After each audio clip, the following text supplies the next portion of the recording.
Hello বন্ধুরা, আজকে আমি চলে এসেছি একটা অন্যরকম রান্না নিয়ে।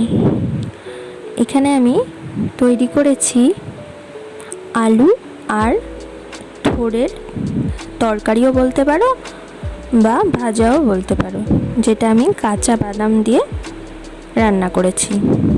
চলো দেখে নিই কী কী আছে। আলু, থোড়, আদা, রসুন আর শুকনো লঙ্কা, এখানে আছে কাঁচা লঙ্কা, এটা আছে পেঁয়াজ কুচি। তো সমস্তগুলো আমি এইভাবে কেটে নিয়েছি, দেখে নাও।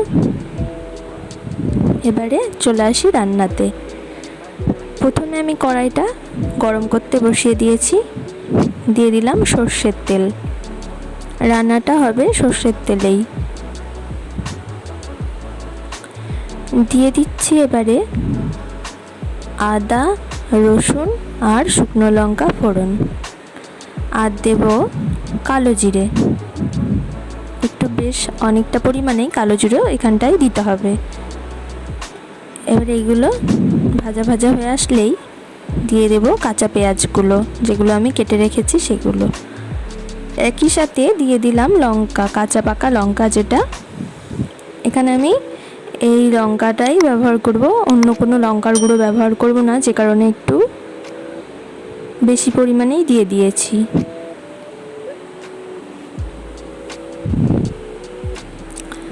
এবারে দেখো ভাজা ভাজা করে নিতে হবে।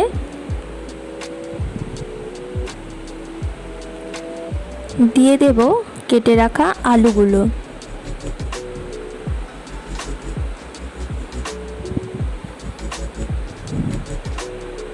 এটাকেও হালকা ভেজে নেব। এই রান্নাটা খুব বেশি হ্যাঙ্গামের না, খুব সহজ আর খুব তাড়াতাড়ি করা যায়। আবার এমনকি একটা থালির একটা পদও বলতে পারো। তো ভাজা বা তরকারি যেটাভাবেই নাও সেটাই বেটার। দেখো ভালোভাবে নেড়ে নেব। আর থোড় খাওয়া তো খুবই উপকারী, ডাক্তার সবসময় বলে থোড় খেতে। থোড়গুলো এবারে দিয়ে দিলাম। এবার এটাকেও ভাজা ভাজা করে নেব। থোড়, মোচা, ডুমুর এগুলো তো সব সময়ের জন্যই উপকারী আমাদের শরীরের জন্য।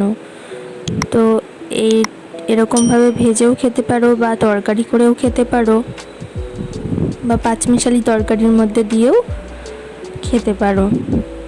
তো আমি পাঁচমিশালি তরকারি রান্না করলেও থোড় ব্যবহার করি, আবার এভাবেও মাঝে সাঝে রান্না করে খাই। দেখো মোটামুটি ভাজা ভাজা হয়ে এসেছে। হালকা বা মিডিয়াম ফ্লেমে এটা রান্না করতে হবে।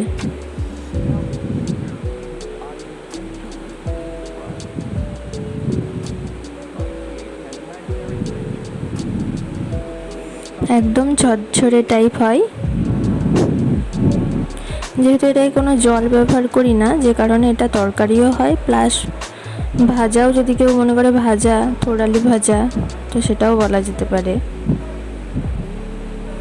মাঝখানটা একটু জায়গা করে নিয়ে আমি কিছুটা বাদাম ভেজে নেব, লাল বাদাম।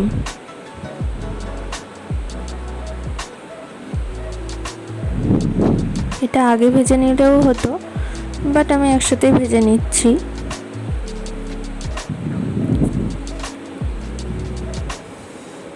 এটা অপশনাল, তোমরা এটা ব্যবহার করতেও পারো, নাও করতে পারো।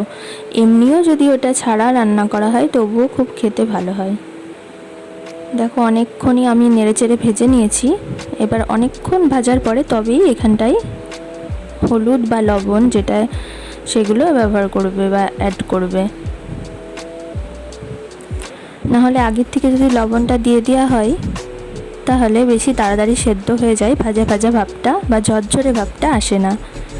দিয়ে দিলাম আন্দাজ মতো হলুদ, আবারও নেড়ে নেব।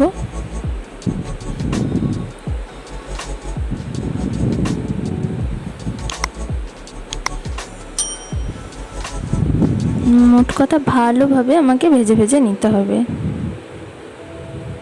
দিয়ে দিচ্ছি সামান্য চিনি।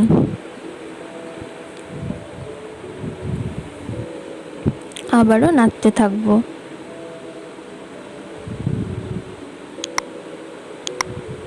দেখো রান্নাটা আমার এখানেই কমপ্লিট হয়ে গেছে, নামিয়ে নিয়েছি। তোমরা অবশ্যই বাড়িতে ট্রাই করো, আর খেতে সত্যিই ভালো হয়। তো অবশ্যই ট্রাই করে তোমরা খেয়ে দেখো। দেখা হবে পরের ভিডিওতে। আজকের মতো টাটা।